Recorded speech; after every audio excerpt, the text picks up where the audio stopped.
Супругу императора Российской империи Николая II Александру Федоровну обвиняют во всех бедах царской семьи.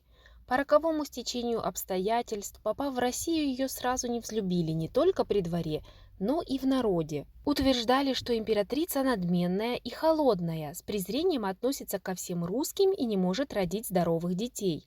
На самом деле ее сильная стеснительность и замкнутость создали обманчивое впечатление о ней. А ее особое отношение к Распутину только настроило русское общество против дома Романовых. Но их судьба уже была предопределена свыше. Жена последнего царя Российской империи Николая II, Александра Федоровна, имела немецко-британские корни. Алиса Гессен-Дармштадтская, так звали ее на родине в Германии. Она родилась в городе Дармштадт в 1872 году.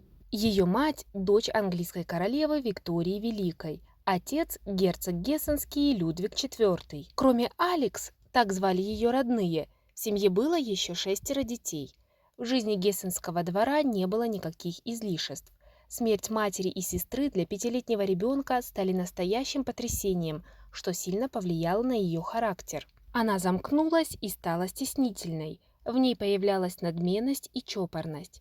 Алису взяла к себе на воспитание бабушка, королева Великобритании Виктория. Алекс и Николай встретились летом 1884 года на свадьбе князя Сергея Александровича, дяди Николая, и Эллы, сестры Алисы. 16-летний юноша с первого взгляда влюбился в 12-летнюю Алекс Дармштадтскую. Их встреча повторилась через 5 лет, когда девушка приехала в Петербург в гости к сестре. Тогда Николай просит разрешения у отца на брак. Однако Александр III из политических убеждений хотел женить сына на принцессе Орлеанского дома. Между Алекс и Ники началась переписка.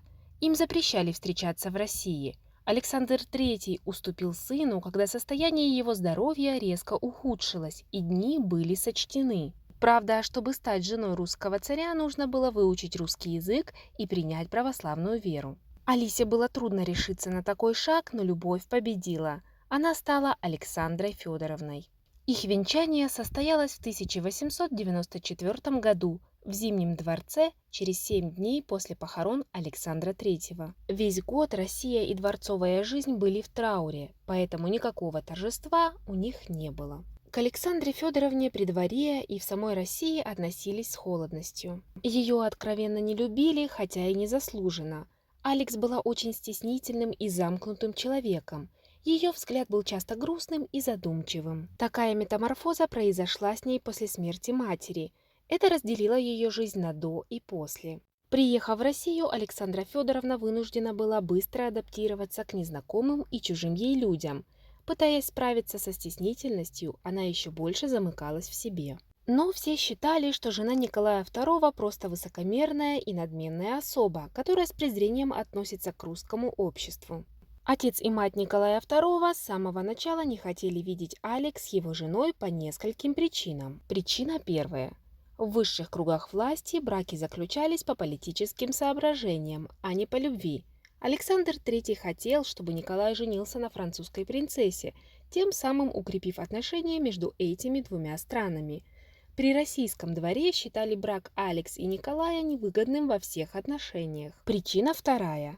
О наследственной болезни Александры Федоровны знали при дворе. Ген гемофилии передавался по женской линии. Ее брат Фредерик умер от этой болезни, когда Алекс было 5 лет. Поэтому в Российской империи понимали, что принцесса Гессенская может родить нездоровых детей. Что в дальнейшем так и случилось. В народе были свои причины нелюбви и даже ненависти к императрице. Ходили слухи, что Александра Федоровна полностью подчинила себе мужа и сама управляла страной. Потом ее обвиняли в попытке подготовить переворот. Ее считали немецкой шпионкой и ведьмой, поскольку она увлекалась мистикой. Не одобряли в народе и ее дружбу с Распутиным. Многие полагают, что именно императрица Александра Федоровна стала той роковой женщиной, которая своим приходом поспособствовала гибели двора. Вряд ли можно утверждать, что во всех трагедиях императорской семьи виновата немецкая принцесса.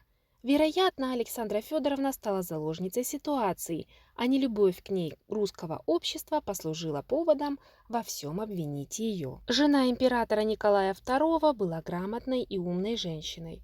У нее был твердый характер, она всегда имела свое мнение, но из-за сильной застенчивости не могла показать себя во всей красе. Они с мужем были очень близки, и, конечно, к советам жены он прислушивался, но делал так, как считал правильным. Некоторые историки полагают, что личная переписка государя с супругой может быть тому подтверждением. Советы жены в письмах и действия императора в реальности не совпадают. Александра Федоровна старалась больше говорить то, что нравилось мужу. Также императрицу обвиняли в особом отношении к колдуну, а точнее гипнотизеру Распутину. Считали, что этот человек вкладывает свои бунтарские мысли в головы императора Николая и его супруги. При дворе Григория Распутина боялись, поскольку считали странным и непредсказуемым типом, от которого можно все ожидать. В народе его считали колдуном, дебоширом, пьяницей и гулякой. Связь с Григорием Распутиным в итоге скомпрометировала дом Романовых в глазах русского общества. Многие считали, что император занимает не свое место, поэтому пора его свергнуть. На самом деле о том, что ждет царскую семью и Российскую империю, было известно давно из предсказаний. И жена Николая II об этом знала, но покорно приняла свою судьбу, ничего не изменив. Историки утверждают, что и в самом деле Александра Федоровна по-особенному относилась к Григорию Распутину. Он был большим другом царской семьи. Такое расположение к себе старец заработал благодаря его лекарским способностям. Скитаясь по Сибири, Распутин научился у старообрядцев исцелять разные недуги. Известно, что царевич престола Алексей страдал наследственной болезнью гемофилией. Его оберегали, но озорной мальчишка все равно умудрялся упасть или пораниться. Начавшееся кровотечение трудно было остановить. Придворные медики не умели этого делать и только разводили руками. Старец искусно облегчал страдания мальчика, используя старинные нетрадиционные методы. Он обладал и экстрасенсорными способностями, которые часто использовал. Наблюдая за всем этим, царица верила, что старец – это спасение для мальчика. Его судьба зависит от Григория Распутина. К тому же у Алекс и Григория были общие интересы – мистика. С помощью гипноза, которым мастерски владел Распутин, он смог втереться в доверие царской семьи. На самом деле это единственное, что связывало Александру Федоровну и Григория Распутина, хотя ее и обвиняли в предательстве. Судьба подготовила трагический конец для семьи Романовых, и они были жестоко убиты представителями новой власти в стране.